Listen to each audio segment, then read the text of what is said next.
Xayrlik şambilar bo'lsin. Butun dunyodagi barliq vatan suygan qarindoshlar. Men sizlarga xayrlik shanba kunlar tilayman qarindoshlar, oilanglar, bolalaringlar hamishlarning yaxshi bo'lsin. Har qaysinglarni Xudoyim bo'lsa, mushu Xitoy virusdan yiroq saqlasin deb tilaymiz qarindoshlar. Bugun meningki sizlarning ozroq vaqtinglarni oldigan temam bor qarindoshlar. Bu endi meningki ko'nglimga uzundan birsi putgan şu bizning tashqi dunyo turayotgan mayli vatan davosida bo'layotgan qarindoshlarimiz bo'lsin va yoki davo sifatidiklar bo'lsin va yoki şu ilm har soatlarda bir kamolatga insonlarniki vatandoshlarimizningki og'izdan chiqa bu tema degan bilan tam mushkun qadar men saqlab kelganman-da.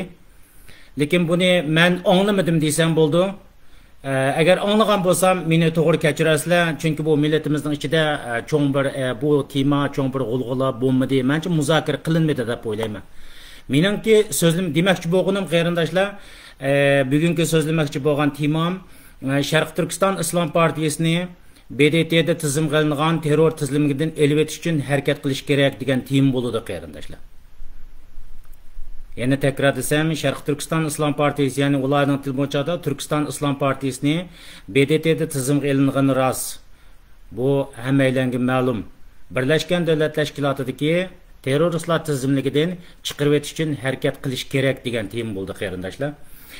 Bundan avval ko'pchilikka men dunyo vaziyati bo'lgan azroq ishlarni takrorlab o'tsam, mening nazarimda bugungi dunyoda cho'ng bir millatimizning hayotiga munosabatli cho'ng bir o'zgarishlar dunyoga kamidi, barliq kamidi yoki men uchratmadim deb o'ylayman.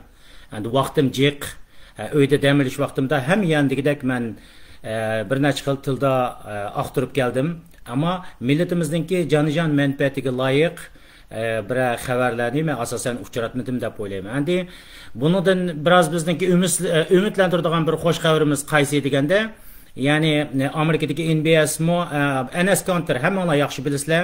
Amerikadagi NS Counterni Nuriga parlamenti bu yillik Nobel tinchlik mukofotiga ko'rsatdi, nomzodlik ko'rsatdi.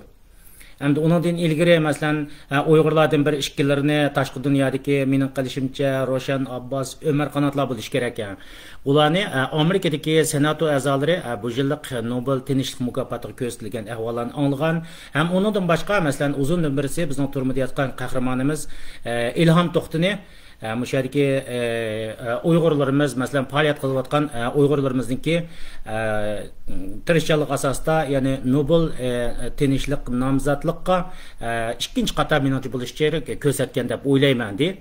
Ham buningdagi ehtimollar qaysi degan vaqtimizda men NS Counter'ningki Nobel tinchlik mukofotiga erishishning ehtimolligi cho'ng deb o'ylayman. Chunki bu yaqin zaman qismda mushu yangidan chiqqani bilan bu nayt ko'p aktiv harakat qildi. Masalan, Tibetliklar, Uyg'urliklar, Hong Konglarning inson huquq masalasi bo'libmi, Uyg'ur erkiy qirg'inchilik davosini mencha nurg'un Uyg'urlarimizdan yuqori ko'tarib o'tirib, shunchalik yaxshi da'vo qildi deb o'ylayman. Ingliz tilida nayt ijodlik, nayt yaxshi yuritibdi deb o'ylayman. Hem ondan başka yana şu Xitoyningki erkiy qirg'inchilik olimpiyagi deb atalgan bu genocide game'ni boykot qilishdimi bak kuchli rol o'ynadi qarindoshlar. Bak kuchli rol o'ynadi. Ma millatimizning ichidagi bir turkum manqurt insonlar bu Xitoyning bu genocide game'ni xotirjam o'tkazib, atrofida jiq bir davlatlar bo'lib 2008 ga o'xshash 2008 jiq davlatlar bo'lib, jiq boylar bo'lib, xotirjam hozirgi vaqtimizda bir olimpikni ko'rsak deb o'tirib, har turli ishlarni qilib boqqanda, ammo yana dunyoda millatimizni so'ygan, aqli joyida, oshnani joyiga yeydigan insonlarimiz buni aktiv tashviqoti bo'ldi. Shu NS Counter va boshqalar bilan baravar holda Tibetliklar qatorliqlar bilan o'rtaq harakat qilish jarayonida Xitoyniki bu qitimqi genocide game'ni odatda 25 davlatga tushirdik desak bo'ldi. Shu 25 davlatga tushirish jarayonida NS Counter'niki qo'shgan to'pisini men intayin yuqori deb o'ylayman. U mencha bu vaqtida Nobel tinchlik mukofotiga erishishga haqliq. Chunki Uyg'ur va Tibet qatorliqlarniki qirilib ketishining oldini bo'libmi, Uyg'ur erkiy qirg'inchilik davosini mushu ingliz tilida eng jonliq hozirgi vaqtimizda yoritib turayotgan qarindoshimiz deb o'ylayman qarindoshlar. Endi ikkinchisini desak, qarindoshlar, ikkinchi shum xabar desak bo'ldi. Bu xabar masalan Ukrainaning urush va ahvollari biroz ko'tarildigandek ehtimollar o'tirib chiqyapti. Masalan, Donbas rayonidan 700 mingga yaqin to'nagan xabarda u yerdagi Rossiyaning ichki qismiga, ya'ni Donbas rayonidagi aholilarni 700 ming atrofida deyishyapti. Buni Rossiyaga ko'chirayotganlikni, hatto jang alarmining chiqayotganligi va ba'zi xabarlarda masalan kichik tipdagi janglarning bo'layotganlik ahvollarini ko'rsatyapti. Endi bu yergi ahvoldan qaragan chaqda bu jang urush bo'lish ehtimolligini yuqorida ko'rindi qarindoshlar. Bu yerda meniki birdan-bir diqqatimni tortgan nuqta qaysi degan vaqtida buningki o'ris tilida chiqqan qismini va yoki turk tilida, boshqa tilda chiqqan qismini men ko'pchilikka anglataydim, lekin bu anglab bo'lgan xabarlar masalan Putin apandim nima dedigan vaqtimizda Rossiya hokimiyati, Ukraina hokimiyati Donbas rayonidagi ruslar qatorliq irqiy qirg'inchilik yurgizyapti, genocide degan gapni ishlatdi qarindoshlar. Genocide degan gapni ishlatdi. Ko'rdinglarmi? O'ziniki bir endi biz bir narsalarning hammasini kesib o'tirib, men zaten men bu to'g'riliq gap qilishni yaxshi ko'rmayman. Dunyoda deydi, masalan, Rossiya hukumati bu Donbas rayonini ishg'ol qildi deydi. Masalan, ruslar deydi, o'tirib bu yerda bizniki ruslar yashaydi, bu Ukrainalar millatchilar onu qiladi, buni qilyapti deb shunday deydi. Bu dunyodagi mush masala. Ammo bu yerda Putin apandimning shu vaqtning o'zida Ukraina hokimiyati Donbas rayonidagi, ya'ni ishki rayonidagi xalqqa irqiy qirg'inchilik qildi deyish orqali nima demoqchi degan vaqtimizda qarindoshlar o'zining shu da'vosini haqli da'vo ko'rsatyapti. O'zining oshmoqchi bo'lgan Donbas rayonini egallamoqchi bo'lgan Ukraina rayoniga qilmoqchi bo'lgan Ukraina davlati qilmoqchi bo'lgan bu urush jangini haqli ko'rsatyapti qarindoshlar. To'g'ri ko'rsatyapti. Ko'rdinglarmi? Demak, biz shuni tushunlarki, bizning irqiy qirg'inchilik da'voyimiz bu haqliq va to'g'ri da'vo qarindoshlar. Menchi bo'lgan chaqda Putin har turli o'yinlarni o'ynab chiqarish mumkin. Masalan, shu orqali boshqa imkoniyatlarning hammasi to'silib qolgan ahvolda ko'rindi.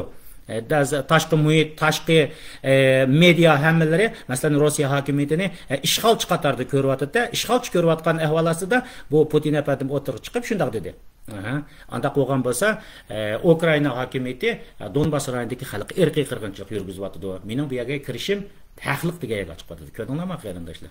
Demak, anda qo'ygan bo'lsa, bizni Xitoy hukumatı biz Uyg'urlarga irqiy qirg'inchilik yurgizyotgan ras Uyg'ur davlatida. Andaqkan biz tashqi dunyodan anda qo'ysa irqiy qirg'inchilik yurgizyapti. Bu biz talab qildik. Tashqi dunyo bizning Uyg'ur davlatidagi irqiy qirg'inchilikni to'xtatish uchun bu xalq uchun bu yerga harakat qilishing kerak. Uyg'ur davlatiga askar kirgizishing kerak, dunyoning tinchlik saqlash qismlarini kirgizishing kerak, Amerikaning tinchlik saqlash qismini kirgizishing kerak desak, haqliq bo'lamdiki, bo'lmaydi. Biz mushning uchun da'vo qildik qarindoshlar. Tushundinglarmi? Mushning uchun da'vo qildik. Endi undan boshqa qarindoshlar, boshqa temalarni deb kelsak, cho'ng bir jiq vaqtinglarni olmay, endi asli temaning o'ziga kelsak, Sharq Turkiston Islom partiyasini terror tizimligidan, ya'ni BDT'dagi angelingan terror tizimligidan chiqarib etish kerak degan tema bo'ldi qarindoshlar. Bu men uchun aytgan vaqtda intayin muhim. Tashqi dunyodagi da'vogarlarimiz buni qanday o'ylaydi men bilmayman. Xabaringlarda bor 2001-yili Amerikaniki o'sha ishga bino tushgan vaqtning o'zida mening night aniq xabarimda bor. Shu vaqtning o'zida men Qozog'istonda yashayotgan mazgil, men o'ris tilini yaxshi bilmayman. Xabardan shu vaqtda meniki Mushu Moskva akademiyada ishlaydigan Uyg'ur tili va rus tilini biladigan bir Uyg'ur akamiz bor. Menda akamiz deb atayman. Shu kishi o'tirib shunday xabarlarni anglab kelib, men o'tirib nim qilgandi. Kirib o'tirib xabarni deb siyosatni nayt yaxshi ko'radigan, o'zining millatini so'yadigan, shunday bir jonliq yaxshi odamni tugab ketdi, yotqa yer jannat o'g'ay. Shu kishi shunday deganda, kelib erkin bizning ahvolimiz nayt xatarning ostiga kirdi. Xatarning ostiga kirdi deb shunday deblarlikqa shunday qattiq jiddiylik o'tirib bankib shunday dedi. Biz siyosatdan doim paranglashgan ekan. Men dedim, nima ish bo'ldi degan vaqtda erkin muzokara qilyapti. Hozir mushu Amerikadagi ishga bino tushgandan keyin mushu terrorizmga qarshi jang etish uchun dunyodagi davlatlar, Amerika boshliq davlatlar, ya'ni Amerika terrorizmga qarshi jang ochmoqchi. Bu jarayonning o'zida sen dunyodagi davlatlarni mening sepimda turamsa yoki terroristlarning tepida turamsa deb o'tirib, bu muzokara bo'lyapti. Mushu vaqtning o'zida Xitoyningki bosh ministri Jiang Zemin bu Uyg'ur degan millatni anda qo'ysa terror tizimini kirgizib atib, mushu shartni o'tirib qo'ydi. Men aşağı ko'rib o'tirib, nimada bu Uyg'urni o'tirib terrorist kirgizami deb o'tirsak, o vaqtdagi eng cho'ng bosh yig'in zalini tashlab chiqib ketdi. Yani qachon boshlandi bilmayman. Shuni miyaga o'tirtib yugurib kirishim deb shunday deydi. Degankin men siyosatni ancha-muncha tushansam, unda qolsa nima xatar kelib chiqadi? Bu Uyg'urlarni terrorist qatoriga kirgizib qo'yish nima xatar, nima qanday xatarlar kelib chiqadi deb so'ragan vaqtimizda erkin meniki mush nima tugusin, yig'in tugusin, tugandan keyin men sana xulosini deb beray, xulosini paranglashayli dedi. Bir kemdikin keldi kelib o'tirib erkin yo'q buningga cho'ng bosh qo'shilmadi. Men bir millatni hech bir zaman bir millatni men terrorist qatorida muomala qilmayman deb turib chiqib ketdi. Shuni bilan oxirlashdi. Bu ishningki oxiri qanday bo'ldi bilmayman, ammo cho'ngbosh Uyg'ur xalqini terrorist qilish kerak, terror tizimliga kechiringlar, terror tizimliga kirgizish kerak degan bu so'zga qat'iy rad qildi deb shunday dedi. Endi ikkimiz o'tirib paranglashga vaqt erkin. Xitoy hukumatining maqsadi bu yerda xalqaro qonun bo'yicha butun dunyodagi davlatlar bo'yicha davlatlarning qo'shilgan avozda Uyg'ur xalqini terrorist degan vaqtimizda sen bizning naslimiz qolmaydi degan. Naslimiz qolmaydi. Xitoyning maqsadi Uyg'urni to'liq qirib etish. Hozirgi vaqtimizda tinch sharoitimizda qirgan vaqtimizda dunyodagi davlatlar uningga nimishqa qirsan degan gaplarni deydi. Navoda terrorist degan bu tizimni kirgizgan vaqtimizda dunyodagi davlatlar buniki Xitoyning Uyg'urlarni qirish ahvollariga ijobiy masalan negativ shaklda, masalan qarshi shaklda fikr qilmaydi. Xitoyning Uyg'urlarni qirishi bu vaqtda qonunlashidir degan. Deb men shu vaqtimizda tushungan. Keyin keyingi mazgillar kelgan vaqtimizda xabarni oldik. Masalan, Amerika hukumatı Iroqqa kirish jarayonimizda Xitoyning qattiq talab bo'yicha Uyg'urlarni terror tizimligiga kirgizishdan qat'iy rad qilgandan boshqa, masalan, Sharq Turkiston Islom partiyasi, ular o'zlarini Turkiston Islom partiyasi deydi. Turkiston Islom partiyasini terror tizimligiga kirgizganligi aniq qarindoshlar. Bu jarayondagi hikoyalarni, jarayonlarning hammasini bilasizlar. Mushundan boshlab Xitoy hukumati Uyg'urni qanday qilib o'tirib terrorist qilishning bütün harakatlarini, bütün planlarini yapmangan.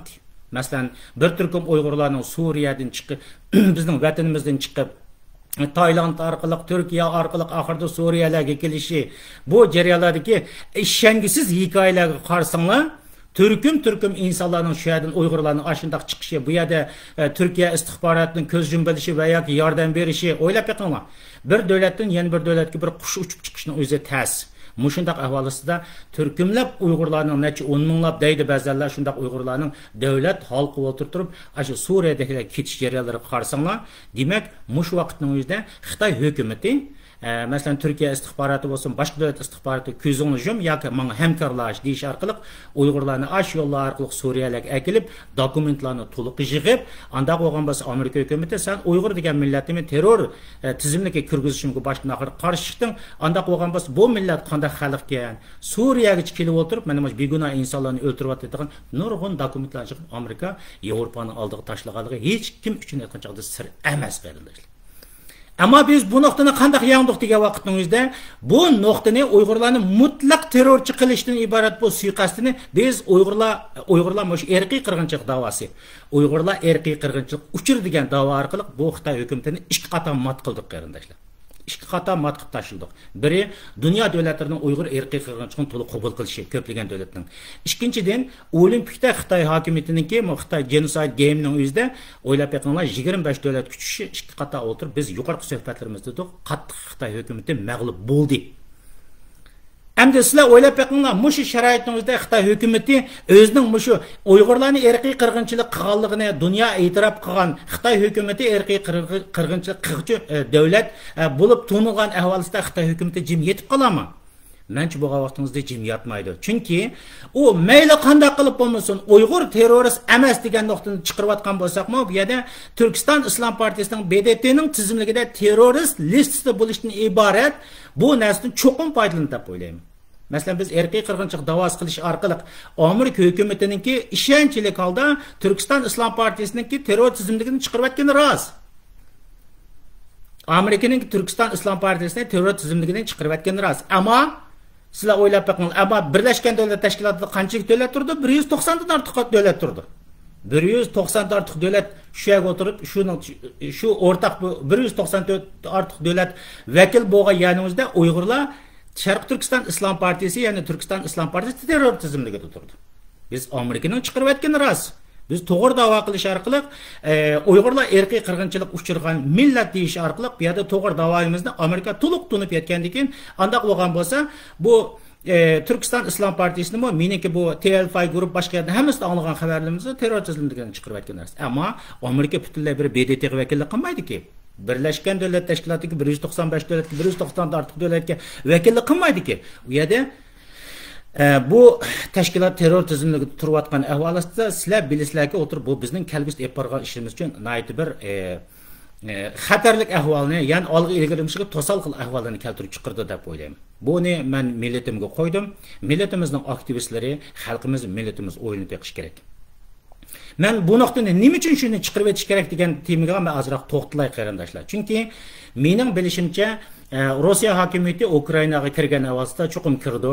Kirib bu yerda jang bo'lgan vaqtning o'zida qanday qildi degan chaqda, masalan, Kiyevni to'liq oldi degan vaqtimizda Putin hokimiyatining ikkinchilab ilgirlaydigan nuqtasi Ozarbayjon bo'ldi qarindoshlar. Uchinchidan Putin hokimiyatining uchinchidan harakat qiladigan nuqtasi Sharqiy Qozog'iston bo'ldi qarindoshlar. Va undan boshqa asliki Koni Sovet ittifoqidagi Ruminiya, Bulgariya qatorliq davlatlar bo'ldi bu. Menimcha bu Ukraina jangida g'alaba qilgan ahvolasida Putinning ilgirlaydigan nuqtasi mana shu. Endi bu Ukrainada bo'layotgan masalan jang bo'ldi degan vaqtda jangni o'ziga masalan Yevropa o'zining diqqatini shu yoqqa qaratdi, Amerika o'zining diqqatini shu yoqqa qaratdi, Turkiya, Rossiya bo'la o'tirib diqqatini shu yoqqa qaratadigan aniq. Ba'zi qarindoshlarimiz deydiki o'tirib, masalan Putin hokimiyati Ukrainaga kirib jang qilgan ahvolda Xitoy hukumati darrov o'tirib Tayvanga kirdi deb qaraydi. Men unda qarmayman qarindoshlar. Men siyosatda ba'ziroq gumonxo'radan men unda qarmayman. Xitoy hukumati, Rossiya hukumati bu Ukrainada jang qilayotgan ahvolda Xitoy hukumatining darrov o'tirib Tayvanga kirdiganiga men ishonmayman. Chunki u yerga kirgan vaqtimizda kimlar bilan nim qilgan chog'da masalan Avstraliya, Hindiston, Yaponiya, Amerika u baribir o'tirib uning oldini to'sidi. Xitoy hukumatiniki mening egalligim xabarimga asoslangan vaqtimizda 2025 qadar Amerika Xitoyning egallaydigan 25 turlik texnikasini egallab bo'lamagan. Shuning uchun Xitoy vaqt qozonish kerak. Vaqtni kayniga surish kerak. Shu texnika yasamoqchi bo'lgan qurollari, Amerikadan o'tib ketgan qurol-yarog'larni bular o'tirib yozish kerak qarindoshlar. Mencha Xitoy hukumati xulosa gap Ukrainaga Putin hukumati kirgan hamon Xitoy hukumati Tayvanga tajovuz qildi deb o'ylamayman. Ama bu yerda jim turmaydi deyishimdagi sababim qaysi degan vaqtimizda Xitoy hukumatining birdan bir dushmani Uyg'ur bo'lgandan keyin bu yerda Turkiston Islom partiyasining har xil shakl o'zgartirish orqali bu yerda o'tirib Uyg'urlarga ikkinchi qator, ya'ni uchinchi qator ikkinchi qator qo'l soladi, Uyg'urlarga qo'l soladi deb o'ylayman.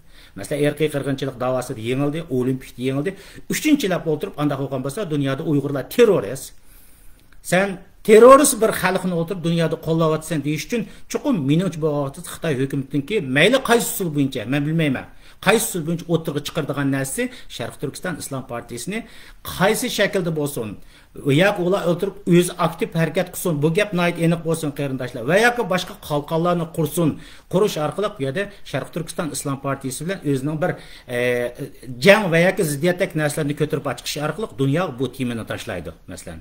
Tashlaydi deb o'ylayman. Chunki o Sharq Turkiston Islom partiyasi, ya'ni Turkiston ularning tili bo'yicha aytgan Turkiston Islom partiyasi terrorizmligida bor. Bu yer kelgan vaqtimizda qanday qilib degan chaqda aslida bu Islom partiyasini terrorizmlik aytayotgan davlatga kelgan chaqda men cho'qin chaqda jim turdi qarindoshlar. Buni millatimiz bu nuqtani kelgusdagi da'voyimizda biz to'g'ri ma'nomiz desak, buni o'tirib tashib etish kerak, buning uchun harakat qilish kerak deb o'ylayman. Millatimizning ichida yamanchiq talash tortishlar bo'lindi. Bombagan talash tortishlar bo'lindi, o'g'lizchilik, avtonomiyachilik, millatchilik, indigenous har turli talashdan chiqib beshimiz sarong bo'lib ketdi. Men o talash tortishning ichiga jiq kirmadim. Ama menimcha bu vaqtda biz talash tortish qiladigan va mushuni o'tirib chuqum BDT'den terror tizimligidan chiqarib etish kerak deb talash tortish qilsak va harakat qilsak bo'ladigan ish deb to'g'ri deb o'ylayman. Chunki millatimizning ichida nurg'un insonlar chiqdiki hozir.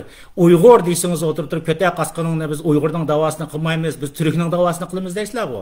Masalan, sizlar Turkning davosini qiladigan insonlar shu Turkiston Islom partiyasi terror tizimligining ichida turyotidi. Buni o'tirib chiqarib etish uchun harakat qilinglar. Bundaq tizimlikdan elib etish uchun harakat qilinglar. Buni nima uchun elib etish uchun harakat qilishimizning o'zi to'g'ri degan nuqtaga kelsak qarindoshlar. Buni men qisqa aytib tushuntirib qo'yay. Xabaringlarda bor.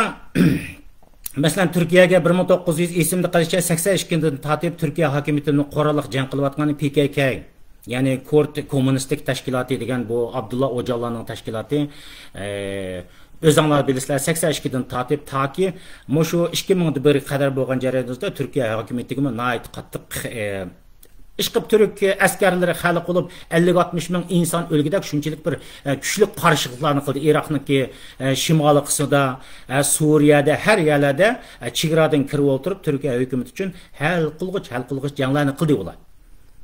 Muşu jarayonning o'zida qanday qildi 2001 kirgan vaqtning o'zida terrorizm qarshi jang bo'lgan vaqtning o'zida Türkiye hukumati xuddi Xitoy hukumati Turkiston Islom partiyasini terror tizimiga kirgizgandek Türkiye hokimiyati PKK'ni ya'ni Kurd kommunistik tashkilotini PKK ile desak bo'ldi bu tashkilotni terror tizimiga kirgizdi.